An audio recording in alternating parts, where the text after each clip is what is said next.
look, I see it as there are sophisticated PMs and there are unsophisticated PMs.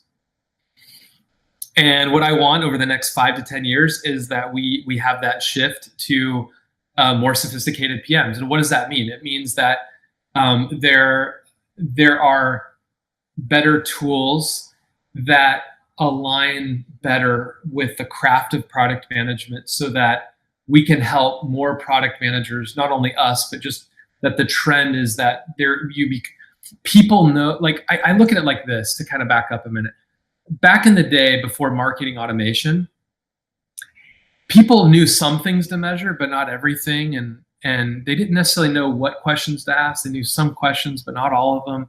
And a lot of it had to do with efficiency of spend and this and attribution. And I feel like that's where we're at with product management, which is, it's a thing. We know when we need to be data driven, but I think there's still a lot of PMs that don't know what questions to ask. And so I think it's very much the same journey that product management is going on, that marketing did back in the days of, when Marketo and HubSpot, when they were all like, they were helping people, Insight Squared, like they're helping people ask the right questions.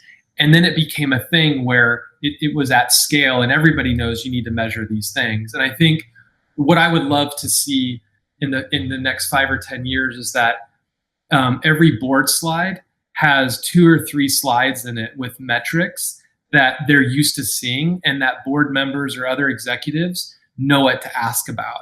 Like, I want them to ask more about NPS, but not just what the score is. What's the score of the persona that you're serving or solving for? And then not only that, but like, how do you tie it to the behavior? Do you see any misalignments? And then not only that, but what are how are you leveraging your promoters? And then from there, it's like, okay, well, what about, is your product becoming more efficient by way of onboarding and by way of time to buy? And, what are your in product, not your attrition numbers, but in product retention? And then also, you just launched this new product. What does adoption look like? And did the initial spike, did it stay steady? Did it grow? Did it fall after the initial mark? Like, these are the questions that I've been asking myself for years, but they still don't show up in the Looker dashboard. They do at our company, but they don't in most companies. And my goal is that and the way I just kind of keep it short is getting kind of that 10% of sophisticated PMs. I want it to be 60%.